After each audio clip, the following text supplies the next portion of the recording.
Muy buenas noches. Queremos darle las gracias por su presencia, su apoyo, el soporte a los cientos de familias, a la cantidad de amigos que nos paran en todas las calles. Entramos a veces a un restaurante, se levantan, nos apoyan o pasan y con un gesto solidario nos dicen, muy bien, continúen adelante. Lo único que pretendemos en su programa Bolivia Viable, en el Canal 13 Televisión Universitaria, es crear las condiciones para que usted pueda disponer de información y tener una conciencia patriótica de tal manera que todos podamos solidariamente apoyarnos unos a otros. En esta ocasión tengo el gratísimo placer de contar nuevamente con la presencia de un compañero, un hermano cruceño, una persona que está dando una batalla solitaria, pero bueno, miles respaldan la posición de Juan Carlos Romero en todo el oriente boliviano. Pero me refería a que hay muy pocos intelectuales o académicos, aunque varios se han pronunciado del movimiento Santa Cruz Somos Todos, por adoptar una visión cualitativamente diferente. Juan Carlos, muy buenas noches. Nuevamente es un gusto estar contigo en el programa Bolivia Viable y pues te ruego transmitir a Sudamericana Televisión, canal que tú diriges en Santa Cruz, pues un saludo afectuoso del pueblo paceño y en general yo creo que todo el occidente tiene un profundo afecto por el pueblo cruceño.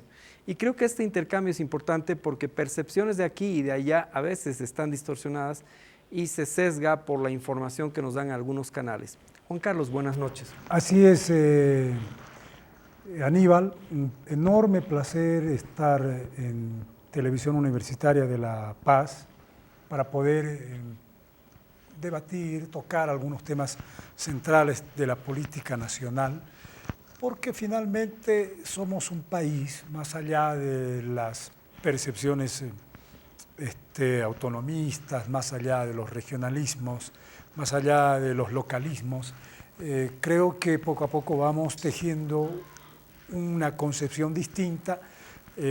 La coyuntura nos exige mirar en otra perspectiva el futuro de este país y quedo muy agradecido porque creo que gente como tú está contribuyendo precisamente a mirar el contexto nacional en otra dimensión, desde otra visión y además con la profundidad que se necesita, porque lamentablemente tanto aquí como en Santa Cruz a veces los temas se tocan con demasiada superficialidad, con demasiado simplismo y esto obviamente casi siempre está erróneo, está equivocado, porque no se profundiza, no se analiza, no se ve la verdadera dimensión de los temas. Así que pero muy agradecido y contento de estar en tu programa.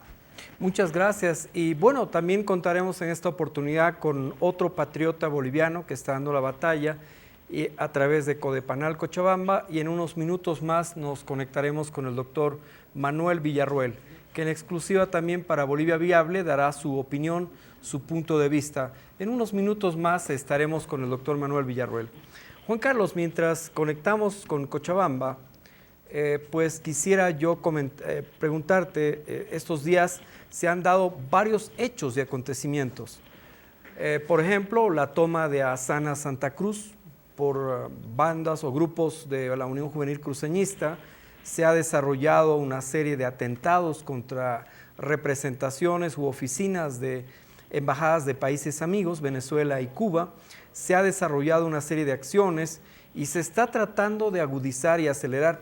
¿No te da la impresión, Juan Carlos, que de alguna manera se está tratando de crear las condiciones para afectar la dinámica democrática? Pero vamos a volver en un momento, por favor te pido. ¿Cómo no? Estamos con el doctor Manuel Villarroel. Doctor Manuel Villarroel, un gusto de saludarlo. Estamos a sus órdenes. Estamos acá con Juan Carlos Romero, un patriota cruceño, que es director del semanario Alerta y también del canal Sudamericana Televisión de la ciudad de Santa Cruz. Doctor Manuel Villarroel, un gusto y por favor nos gustaría escuchar su opinión, su punto de vista y la información, como siempre tan importante. Estamos tratando los temas de los atentados contra representaciones, embajadas de países amigos. Estamos tocando el tema Asana, pero también quisiéramos conocer, usted tiene una información muy importante, doctor, relacionada con el hecho, por ejemplo, que ustedes han podido identificar en Cochabamba, aviones de la Fuerza Aérea Chilena y ahí no han habido comités cívicos que arrasen los aeropuertos, se lancen a la toma de instalaciones que son gubernamentales. Doctor Villarroel, por favor, si usted nos escucha, adelante.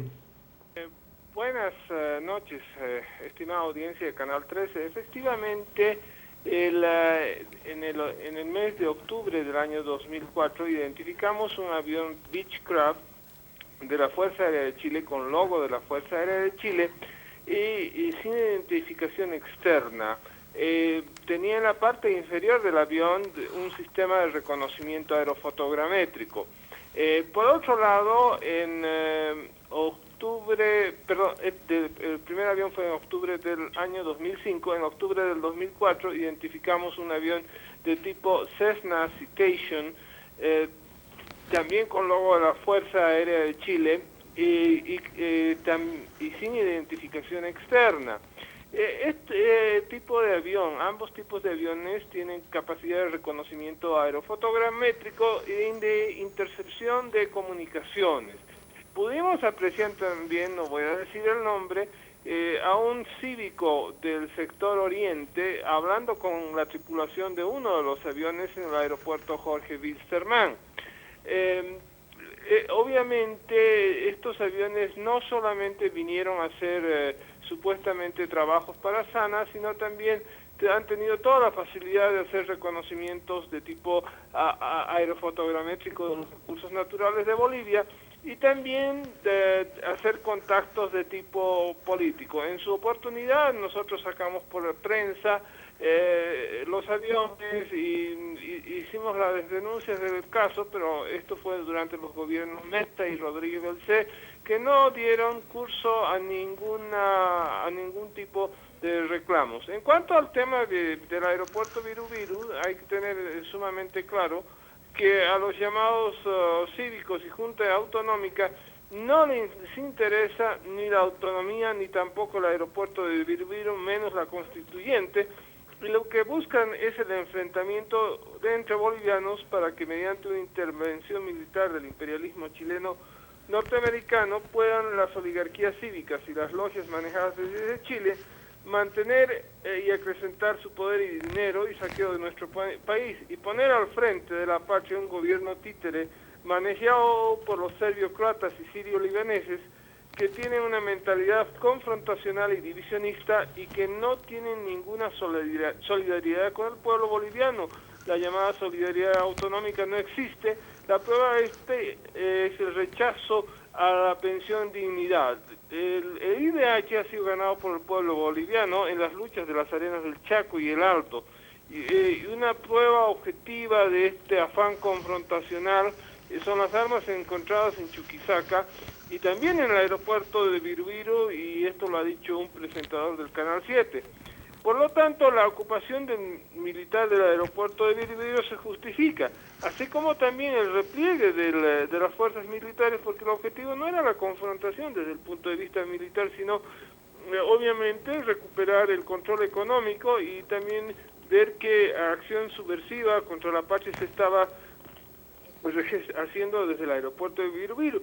Lamentablemente el Comité Cívico y la Juventud Cruceñista actuaron contra la infraestructura del aeropuerto de Viru Viru y dañaron el aeropuerto y dañaron el prestigio de Santa Cruz, dañaron el prestigio de Bolivia, porque un aeropuerto es siempre una estructura sumamente sensible en la dinámica internacional.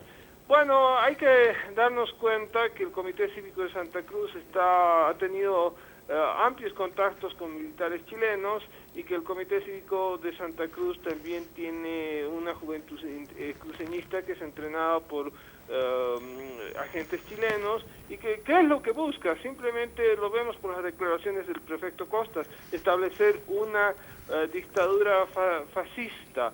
Y también el discurso es francamente confrontador. Lo que buscan ellos es establecer en el país republiquetas en las que el imperialismo chileno norteamericano tenga preeminencia y que sean saqueado el país de esa manera dentro de una estructura política dividida.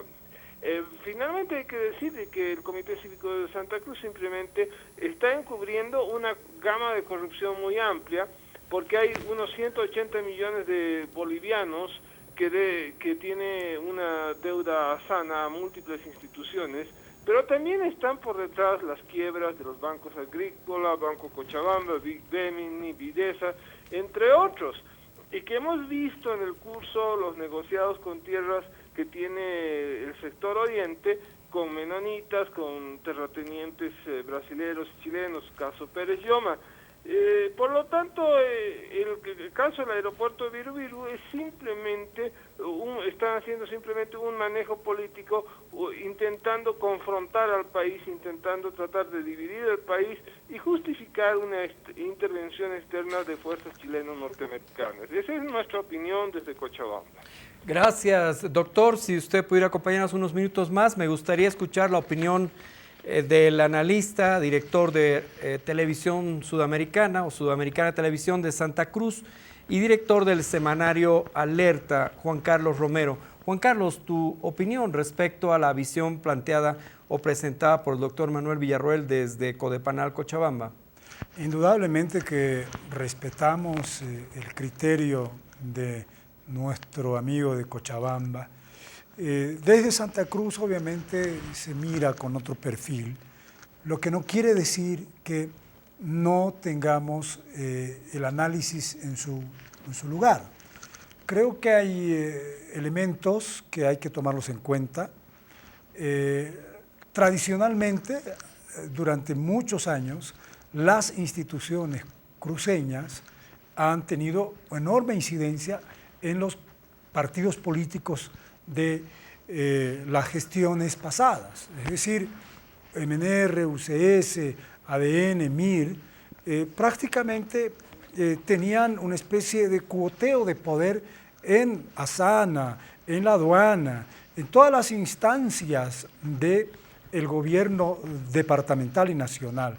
Y no escapaba obviamente Asana a esa repartija, que no había ninguna discusión de patria ni nada, era una repartija muy fácil, porque todos coincidían en el mismo criterio, todos tenían un mismo prisma ideológico, un mismo prisma de intereses. Entonces, era muy fácil ponerse de acuerdo, MNRistas con adenistas, con ucesistas, porque era un tema de cuoteo. Para ustedes la aduana, para nosotros Asana. Las logias. Las logias que tenían una convivencia con los partidos tradicionales, digamos, ¿no? O sea, las logias siempre han tenido una convivencia pacífica con los partidos políticos tradicionales. Juan Carlos, no sé si concuerdas, leyendo la historia de la Cosa Nostra en Italia, no solo en Sicilia, sino en gran parte de Italia, resulta que menciona la historia y los historiadores que la Cosa Nostra se organiza como una suerte de defensa de ciertos señores feudales, entre comillas defensa, era extorsión, era ocupación de tierras, era echar fuera a los campesinos que habían arado la tierra. Y estos grupos, que se llamaron la Cosa Nostra, por ser parte de ciertas regiones, se fueron organizando como verdaderas mafias y como estructuras de poder. ¿Podríamos hablar de una suerte de Cosa Nostra? Porque te quiero preguntar, ¿quién elige a los entes cívicos? ¿Qué grado de representatividad tienen? Evidentemente, por su capacidad económica, en algunas regiones tienen una gran capacidad de movilización, porque claro, convocan, despiertan sentimientos, trabajan con operadores de marketing político y con asesoramiento externo. Creo que en eso coincidimos fundamentalmente con el doctor Villarroel. Claro. Pero el fondo es que parece ser una defensa non santa de una serie de grupos de operadores que, lastimados o afectados por la insurgencia del pueblo, están tratando de reagruparse para reconstruir un poder perdido en el ámbito nacional y concentrarse en las autonomías departamentales para que en estas expresiones, que no son nuevas, estuvieron en el 80 con García Mesa, estuvieron presentes con Banzer durante el periodo bancerista, han estado presentes con Goni, han estado presentes en muchos periodos. Si no, veamos quiénes son dueños de ciertos canales televisivos, quiénes operan básicamente estos, y de dónde surgen estas fortunas. Entonces, lo impresionante es ver que hay una suerte de mecanismo de protección. Hoy por ti, mañana por mí, parece ser el afán de la oligarquía. Primero fueron las tierras, mal habidas, y hoy es un tema de un manejo inadecuado de Asana en una región, pero que también refleja el interés de controlar un aparato estratégico, militarmente incluso. Sí, yo creo que hay que, Aníbal, lo que tú acabas de decir creo que es correcto, pero habría que diferenciar y puntualizar, porque es cierto que en Santa Cruz hay una clase empresarial muy ligada a lo que fue en su momento el narcotráfico, muy ligada a lo que fue en su momento los favores de gobiernos como Banzer, por ejemplo, que repartió la muerte, por ejemplo. Los novios de la muerte, los grupos fascistas, la misma presencia de Klaus Altmann en Santa Cruz.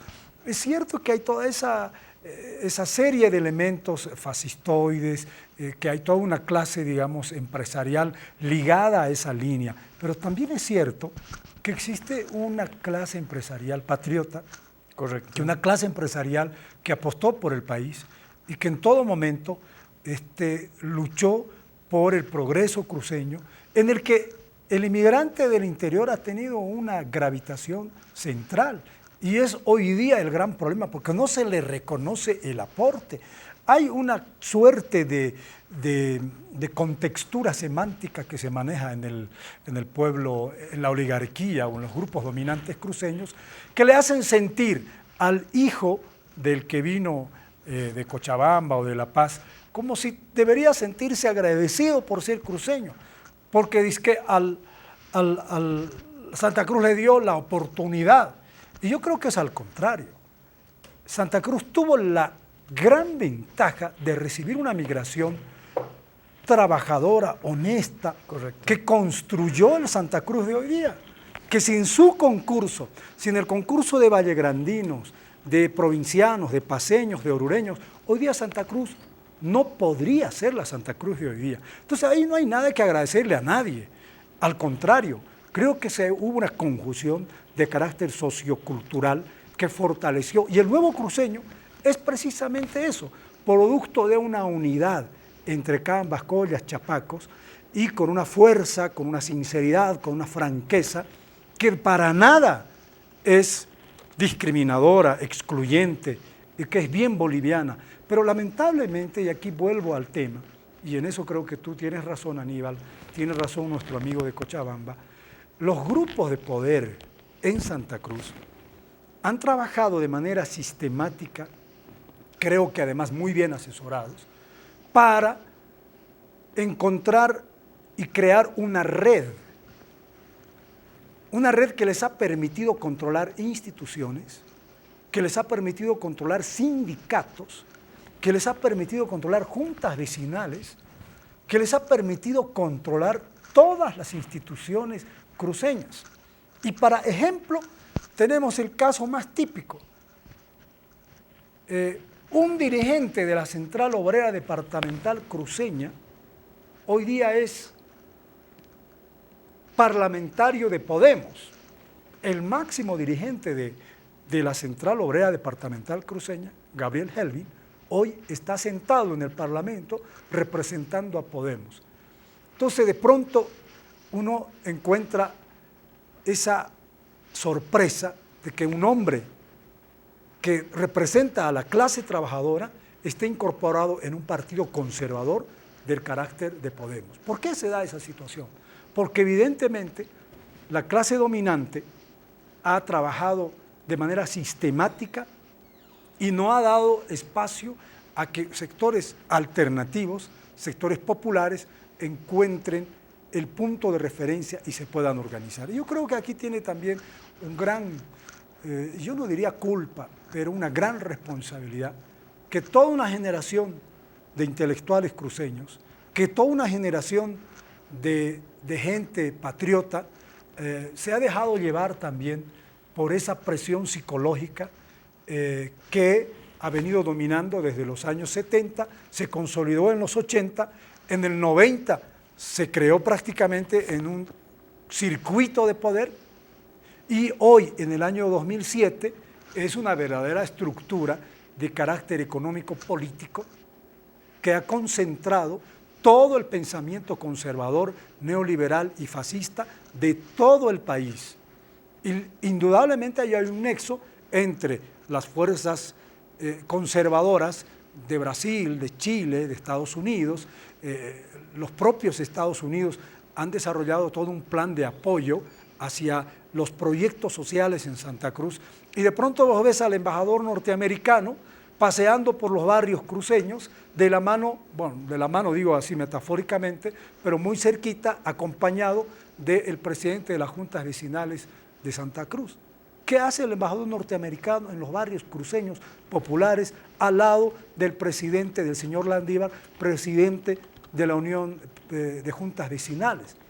Entonces, nítida y claramente hay una relación entre embajada norteamericana y grupos representativos, grupos de poder económico representados en distintas instancias y grupos conservadores que apoyan, financian, ayudan, aconsejan, orientan y asesoran a toda una generación de cruceños.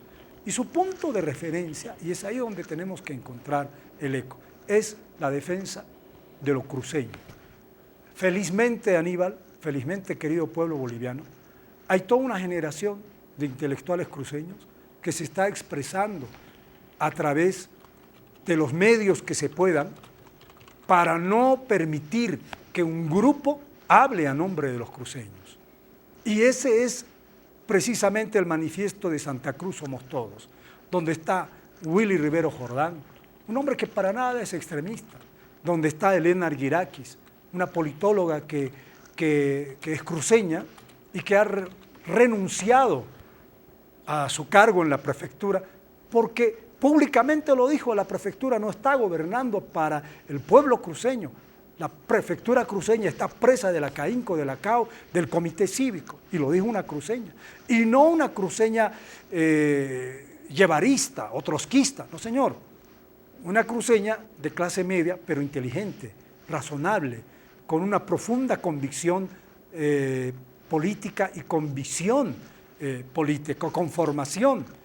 Y de pronto vos encontrás en ese grupo, Santa Cruz Somos Todos, a un Colanzi que no es para nada un extremista, forma parte de Unidad Nacional, a la Betty Tejada, por ejemplo, que en su momento estuvo en ADN, y a mucha gente que no admite que el comité cívico hable a nombre de los cruceños y a nombre de los cruceños cometa fechorías, porque, haceme el favor, la Unión Juvenil Cruceñista es un grupo delincuencial, es una pandilla de delincuentes. En su momento hubo una Unión Juvenil Cruceñista que reivindicaba las regalías del petróleo y que tenía, independientemente de su rol ideológico, si formaba parte de la Falange o no, pero luchaba por los intereses de Santa Cruz, que es legítimo, porque cada pueblo lucha por sus intereses. Los paceños luchan por sus intereses y los cruceños lucharon por sus intereses y siguen luchando, pero no de la manera que hoy lo está haciendo la Unión Juvenil Cruceñista. Esa Unión Juvenil Cruceñista de hoy día no vale, no sirve. La Unión Juvenil de los años en los que se luchó por el 11%, evidentemente cumplió un rol histórico, un rol cívico, y que el pueblo cruceño lo reconoce. Entonces no mezclemos con chicha y limonada y no pongamos a todos en el mismo paquete. No todos somos idiotas, no todos somos estúpidos, no todos somos fascistas, no todos pensamos de manera uniforme, y para bien del país existe toda una generación en Santa Cruz de cruceños, de cambacollas, de collas que han vivido y que siguen viviendo en Santa Cruz, que creemos en el país y que no estamos de acuerdo con toda la posición del comité cívico, porque el comité cívico se asume una responsabilidad que no la tiene. Hoy día es el grupo Santa Cruz Somos Todos. Se está estructurando en los barrios grupos para consolidar una posición contestataria a lo que hoy día significa el comité cívico cruceño. Y lamentablemente ha creado toda una red en toda la media luna, denominada media luna, con un mismo prisma ideológico, con un mismo discurso. Pero ¿dónde nace la confianza de esta media luna? nace en el poder económico, en el poder de convocatoria de la clase dominante de Santa Cruz. Es bien importante que usted lo sepa, que esa clase dominante no es homogénea, no es uniforme, empiezan a haber discrepancias y hay una, si queremos hablar en términos políticos, hay una burguesía cruceña que quiere apostar por el país, que necesita apostar por el país, que sabe que no se puede dividir el país y que quiere poner y que es patriota y que ama Bolivia, heredera de Warnes, de Cañoto, de Bush. Tú lo dices, claro, porque correcto. hubieron varios... los igualitarios, por ejemplo, ¿no? Andrés Ibáñez. Andrés ¿no? Ibáñez. Y hubieron muchos cruceños que dieron su vida por la patria. Correcto. Yo te he dejado desarrollar porque me gustó mucho la reflexión que has hecho, porque también hay una percepción de tratar de uniformizar. Y los propios medios de comunicación de la oligarquía están tratando de mostrar como que Santa Cruz fuera un todo uniforme, lo cual no es cierto. Tú estás mostrando, si bien unos tienen el control de medios de comunicación, hay un pueblo emergente. Ahí está la Villa 1 de Mayo, ¿sí? Ahí está el Plan 3000, que plantaron aquel hito histórico de autonomía desde los sectores populares, y tú mismo, o sea, tu semanario, tu medio, estoica y heroicamente. Quisiera entrar a un segundo aspecto, y hemos hablado de comités cívicos, hablamos de Branko Marinkovic, Sergio Antelo. La casualidad es que casi todos han tenido o tienen una relación familiar con el fenómeno de la Croacia actual y de la ex Yugoslavia.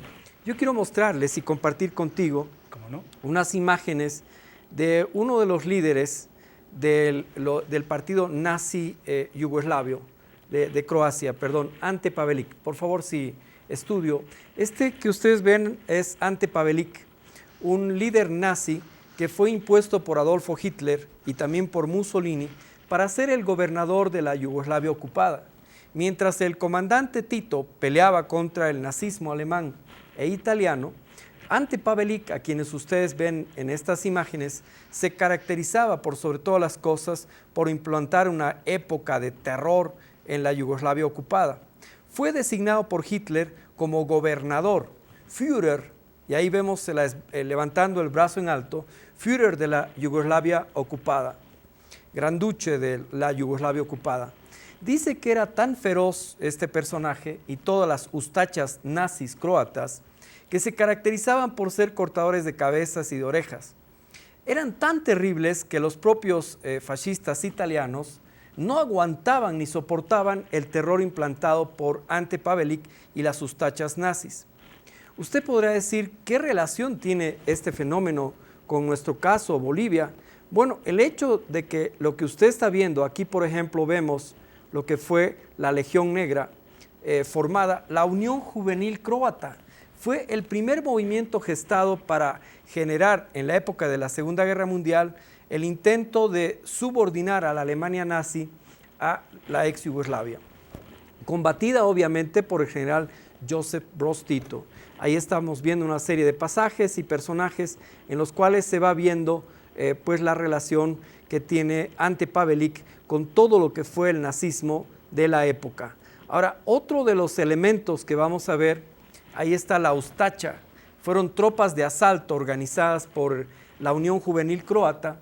Se hablaba de media luna, se procuró, si es que no se controlaba territorio, la división de territorios enteros, y finalmente a la muerte del general Josip Broz Tito se concretó esta terrible acción. Ahora, el señor que usted está viendo emigra a la Argentina después de la Segunda Guerra Mundial.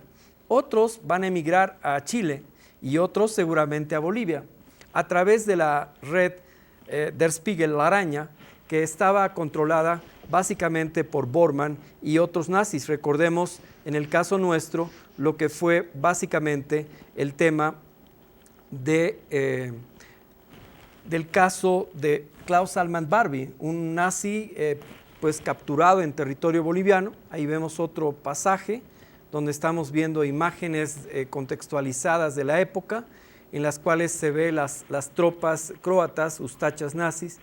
Esto es un semanario publicado, difundido en medios de comunicación en la Yugoslavia ocupada en la época de Hitler. Ahí vamos viendo espero que no sé si se apellidarán Marinkovic, pero vemos las características de estos grupos. Y mientras vamos viendo las imágenes, me gustaría preguntarte concretamente, Juan Carlos, en tu semanario Alerta han hecho una investigación sobre estos grupos croatas en Bolivia. Luego vamos a ver la publicación específica, pero nos gustaría que nos comentes un poco cómo es posible que, habiendo llegado al país en segunda generación, bien recibidos por la patria, los descendientes de muchos de estos grupos, y con esto no quiero hacer generalizaciones respecto a serbios, a montenegrinos y a croatas de bien que se han integrado positivamente al país. Me estoy refiriendo a aquellos que hablan de limpieza étnica, tal como estamos viendo en las imágenes, que hablan de procurar la secesión del país, tal como se hizo con la Yugoslavia ocupada. Ahí estamos viendo lo que fue el asesinato del emperador austrohúngaro en el momento que se desata la Primera Guerra Mundial, pero también estamos viendo otras imágenes donde pues Ante Pavelić era considerado casi un rey o un virrey de Hitler. La pregunta que lanzamos es que esto es parte de un fenómeno muy parecido a la crisis del año 29, con un analista norteamericano y otros europeos. Hemos visto en el programa el tema de que la crisis del año 29 parecería estarse repitiendo hoy en el mundo. La economía norteamericana en crisis, la economía europea y el Club Bilderberger, que habría planteado la destrucción de los estados nacionales, la fusión entre la realeza europea y los grupos de operadores que controlan grupos financieros internacionales. Dejemos por un momento estas imágenes que luego las vamos a retomar.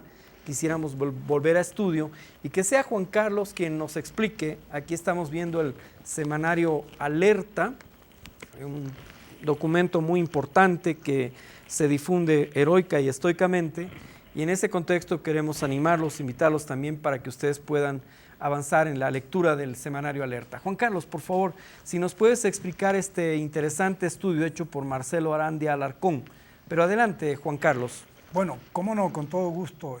Yo creo que gran parte de lo que sucede en este momento en Bolivia, del tema divisionista, forma parte de una secuencia, de un conjunto de fuerzas que se han unido.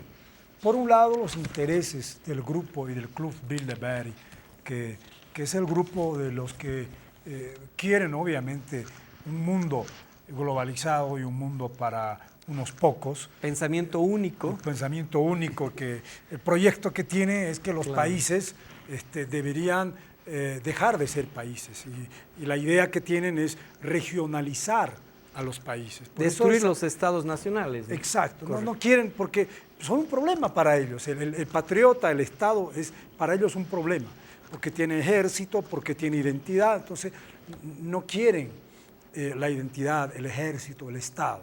Les conviene más las regiones, que los paseños sean bien paseños, que los cruceños sean bien cruceños, y que si es posible, se pueda cada departamento crear en un propio estado. Es mucho más fácil. Perdón, el general Gemio decía en una entrevista muy interesante que en base al concepto de conflictos intermésticos, las grandes potencias, para descargar la tremenda crisis parecida a la del año 29, cuya solución absurda fue el hitlerismo, fue el nazismo. Decía él, de manera muy interesante, que ahora los grandes grupos financieros, las petroleras, prefieren discutir con caciques locales. Así es. ¿No? Entonces, ¿no te parece muy cercano al tema de autonomías? Y es un proyecto exactamente, tú has dado en la referencia central. El proyecto es ese, conversar con el gobierno, en este caso, de Tarija, y no del Estado boliviano. Porque conversar con el Estado boliviano implica una enorme responsabilidad. Conversar con el gobierno cruceño, que tenga una propia bandera, un propio Estado, una propia policía, propios valores. Entonces, perdón, estamos viendo el Club Bilderberger. Continúa, por favor. El Club Bilderberg, que es terrible. Doña Margaret Thatcher, entre otros. Y eso merece un capítulo aparte. Correcto, ¿no? haremos un programa. Pero yo me refería un poco al grupo Bilderberg, porque hay una relación con lo que está sucediendo ahora en Santa Cruz. Porque el proyecto del grupo Bilderberg, que el grupo que domina el mundo económicamente, es desestructurar los países. ¿Y cuál es el motivo central para desestructurar los países? El controlar sus recursos naturales. ¿Y cuál es el punto de referencia? Tiene que tener actores internos, gente que le abra la puerta, gente que actúe internamente. ¿Quiénes son los representantes de estos grupos? Obviamente hay partidos políticos como Podemos, líderes como Tuto Quiroga, grupos como los comités cívicos, organizaciones como los comités cívicos. Y los croatas tienen un rol central. ¿Por qué tienen un rol central? Porque desde hace mucho tiempo llegaron a Bolivia a solicitud de la CIA norteamericana y se los rechazó en Argentina y en México, no los quisieron recibir porque era el grupo más extremo de los ustacha, de los neonazis, o de los viejos nazis, perdón. Ese grupo siniestro no fue aceptado por Argentina porque Argentina y México seleccionaron a los croatas que llegaron a los que han sido aceptados como asilados políticos. Pero a nuestro país llegaron los más sanguinarios nazis croatas. Y luego es una historia larga, pero si vamos a resumirla, la descendencia de esos croatas, no todos obviamente, porque hay que ser muy justo. Correcto. Muchos croatas se incorporaron a la vida empresarial, trabajaron en las minas, crearon riqueza, compartieron su riqueza con los mineros, se convirtieron también en bolivianos y fueron patriotas y dieron alma, vida y corazón, muchos de ellos, que incluso transformaron su concepción nazi, pero otros no cultivaron el amor, la tolerancia y la convivencia con los bolivianos.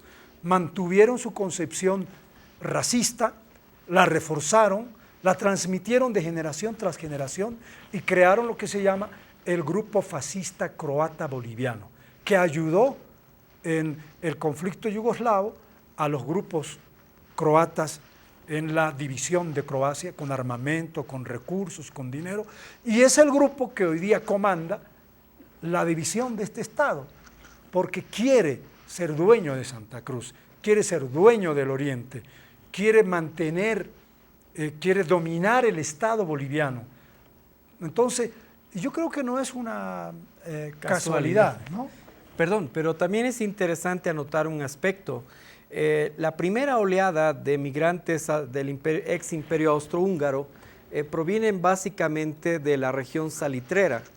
El señor Baburiza, por ejemplo, fue uno de los primeros empresarios que va en busca de oro al sur. Hay hasta una hermosa película cubana filmada en el sur de Chile, donde ve el desastre, la masacre de los mapuches, los pehuenches y otros pueblos indígenas, y muestra cómo al no encontrar oro, o al matar y terminar por el oro, terminan yendo a buscar el salitre boliviano, y entonces ahí muestra la historia de un señor Baburiza. O sea que vemos dos migraciones, una primera migración entre los años 1860, 1890, después de la guerra del Pacífico, y ahí vemos entonces, no es casualidad que el señor Lagos, en su visita más importante que hace en Europa, en su ronda europea, es a Croacia. Recordemos también que hay ejercicios militares entre el ejército de Chile y la ex Croacia, o la República de Croacia. Gran parte del apoyo en Irak de mercenarios de origen chileno tienen mucho que ver con estas articulaciones. Entonces, la investigación que ustedes han realizado tiene una enorme importancia y por favor continúa si quieres dar algunos detalles más. Sí, Aníbal, estamos entrando a un terreno muy delicado, demasiado delicado, y queremos darnos tiempo porque hemos encontrado de pronto en nuestro trabajo periodístico que no es solamente la presencia física de empresarios, que todo el mundo tiene derecho a pensar como piensa. Y si hay empresarios conservadores, de derecha, como vivimos en un Estado libre, democrático, pues hay que aceptar y hay que tener un nivel de tolerancia para entender que evidentemente este es un Estado en el que hay desde socialistas a socialdemócratas, a centristas, a conservadores. Esa es la libertad de la democracia. Pero lo terrible es que de pronto encontramos que hay grupos ligados a estos grupos croatas, bolivianos, no solamente cruceños. Ojo, no podemos tampoco estigmatizar el tema. La logia croata es una logia que está repartida en todo el país y hay croatas paceños que están completamente comprometidos con esos grupos cruceños y cochabambinos, ese neofascismo croata, que estaría trabajando y estaría apostando por una confrontación violenta, lo estaría haciendo sistemáticamente con apoyo foráneo y apostando por dividirse el Estado boliviano. ¿Cuál es el trasfondo de toda esta historia? Es el gran punto de investigación en el que estamos recién entrando, ingresando. Y cuando ingresamos en ese escenario, Aníbal, realmente nos sorprendemos cada día. A veces uno piensa, es mejor no saber nada y anda uno tranquilo, ignorante de lo que está pasando en este país. Y cuando más empieza a profundizar, de pronto se encuentra con que no había sido solamente el tema de los comités cívicos, del cruceñismo o del el chuquisaqueño acendrado. No, hay todo un proyecto, toda una estrategia en los escritorios de Estados Unidos junto a Falkov, en los escritorios de la Nueva Croacia, en los grupos de Bilderberg y otros derivados que están preocupados por lo que está pasando hoy día en Bolivia. Y es que solo hay que entender desde el perfil estrictamente social, si no queremos mezclarnos en el tema económico, que es mucho más profundo. La realidad nos demuestra que Bolivia es un país geopolíticamente apetecible. Apetecible ¿no? y hoy día políticamente. Correcto. Porque hoy día no, perdóname, pero antes de que se me escape, es imposible pensar hoy día, Aníbal, un árabe presidente de Francia, o un judío presidente de Alemania, o un negro presidente de Estados Unidos. ¿Por qué? Porque a pesar de ser sociedades desarrolladas, occidentales, con muy buena economía, no han superado sus problemas raciales. Correcto. No han tenido la tolerancia. Entonces Bolivia hoy día le está dando una lección al mundo desarrollado de un nivel de tolerancia impresionante al aceptar que entre mestizos, indios y todos, estamos gobernados por un nativo, bien o mal, ese es otro tema que, digamos, merece otro capítulo, pero es una realidad de carácter sociocultural que es realmente un golpe muy bajo para las sociedades desarrolladas que se consideran maduras en el contexto cultural y económico. Sin embargo, en mi opinión, más allá del hecho coyuntural, hay un problema fundamental y es que los precios del petróleo han llegado a un tope pico de $83 el barril. Por otro lado, Bolivia tiene enormes reservas de plata, de hierro, de estaño, de wolfram, de antimonio. Curiosamente, a pesar del cercenamiento de la Guerra del Acre entregada por Mariano Melgarejo y la nefasta Guerra del Pacífico y otros problemas de territorios y de límites, lo que ha quedado como territorio boliviano es una gran bendición de Dios. Cuando uno ve la estructura de lo que es la parte geológica y ve, por ejemplo, el Boomerang, resulta que tenemos posiblemente las mega reservas de gas y muy importantes reservas de petróleo, en un momento en el cual, y esperemos que Guillermo Aruquipa de YPFB tenga éxito, sinceramente deseamos que aplique esa política de industrialización que el otro día hemos conversado, que me parece muy interesante. Y esperemos que el Ministerio de Hidrocarburos coopere con esto y en vez de gastar la plata del IDH en campañas separatistas, porque Costas está pagado con dinero de los bolivianos. Y no nos parece justo. Está invirtiendo la plata del IDH en su campaña. En su campaña separatista, abiertamente. Pero sigamos esta lógica. ¿Es casualidad que estén aquí presentes desde la década de los 70 gente como los grupos croatas y otros nazis? No. La realidad es que Augusto Pinochet traza un plan estratégico. El plan Alpaca es un plan que se está cumpliendo milimétricamente. Y lo que se anunció por un abogado patriota, el doctor Aníbal Aguilar Peñarrieta, en los años 70. Fíjense ustedes, hemos desempolvado un archivo familiar. El doctor Aguilar Peñarrieta pues impulsó las denuncias sobre el Plan Alpaca. Que fue tu padre, ¿no? Mi padre, sí, correcto. Voy a desempolvar un archivo familiar y voy a compartir con ustedes algunas joyas que fueron guardadas celosamente por mi madre, la profesora Hortensia Gómez de Aguilar. Y quiero pasar un punto, porque cuando hablamos de estos grupos, recordamos, y yo recuerdo con gran temor y terror, lo que fue el periodo de la UDP, lo que fue el ascenso del gobierno de Luis García Meza, lo que fueron los grupos paramilitares, el no poder salir. La juventud de hoy no ha pasado, no ha sufrido. Yo recuerdo un hecho muy íntimo, pero quiero compartirlo contigo, Juan Carlos.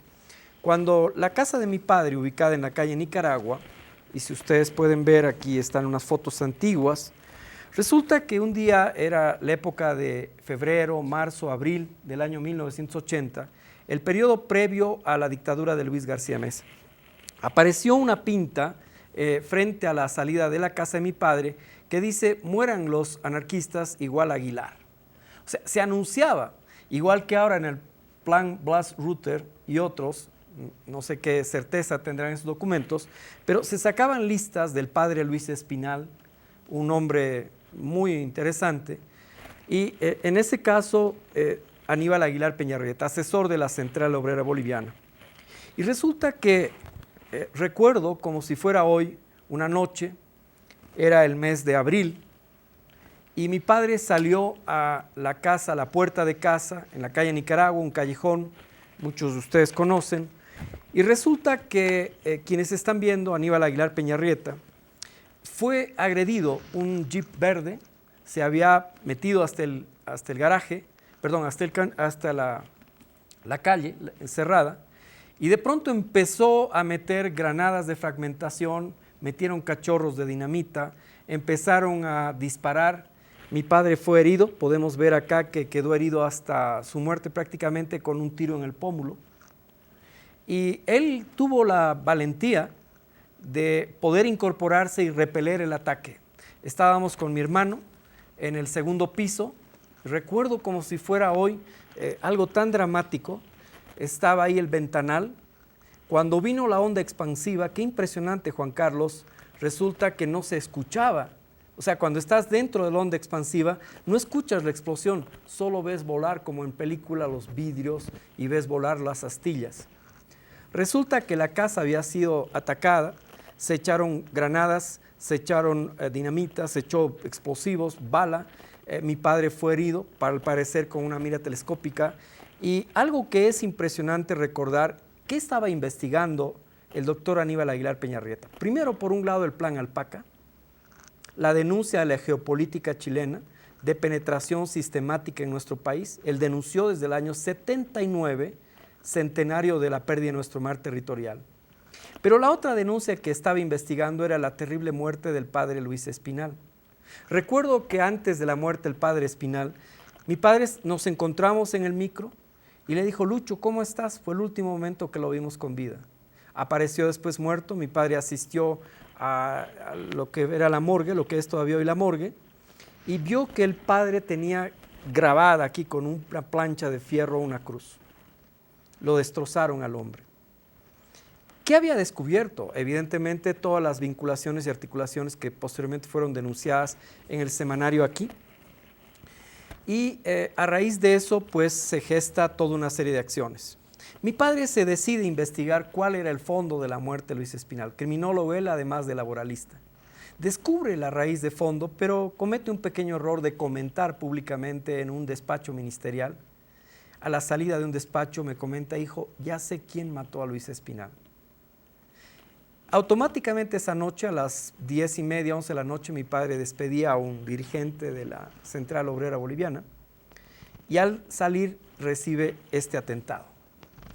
El atentado fue repudiado. Esta es una carta del compañero Genaro Flores Santos, padre.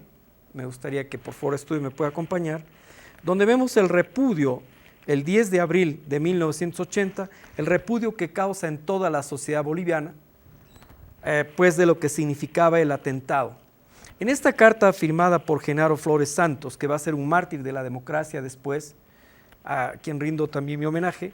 Fíjense, se menciona y se repudia por parte de la Confederación Sindical Única de Trabajadores Campesinos de Bolivia, se repudia el hecho y el acto del atentado. Obviamente, y hay muchos otros pronunciamientos de la época, hay una cantidad de documentos que fueron mencionados, pero lo más interesante es ver esto, que Aníbal Aguilar Peñarrieta denuncia esa noche misma que era Luis Arce Gómez, de los grupos paramilitares que se estaban gestando desde el Departamento Segundo, que mi padre denuncia que era Luis Arce Gómez, uno de los autores. Uno de los autores del asesinato. Del asesinato y luego posteriormente también del atentado. Bien, ¿qué es lo que pasa y por qué muestro esta foto que le hemos recogido del baúl de los recuerdos? Y es que Aníbal Aguilar termina preso por haber denunciado. Está entre rejas en esa Está foto. entre rejas, correcto. Y este es uno de los temas que hoy tenemos que tener mucho cuidado cara a lo que está sucediendo. Atentados a la embajada venezolana, atentados a la embajada cubana, una serie de fenómenos sistemáticos muy parecido a lo que padeció el doctor Hernán Siles Suazo en la época de lo que fue el periodo de la UDP. Quiero compartir también con ustedes unas notas muy interesantes desarrolladas por mi padre, en las cuales como parte de la investigación que estaba desarrollando, entonces su letra, y fíjense, empieza a revisar cuáles eran aquellos actores. Hoy Jorge Tuto Quiroga le echa la culpa a los venezolanos, otros actores seguramente dirán, como fue el caso que dijo Luis Arce Gómez, lo meten preso a mi padre y ganan un habeas corpus con apoyo de la Central Obrera, Fabriles, que lo sacan en hombros después del habeas corpus, pero lo meten presos porque Luis Arce Gómez dice, era un autoatentado. Claro. ¿Quién va a herirse siempre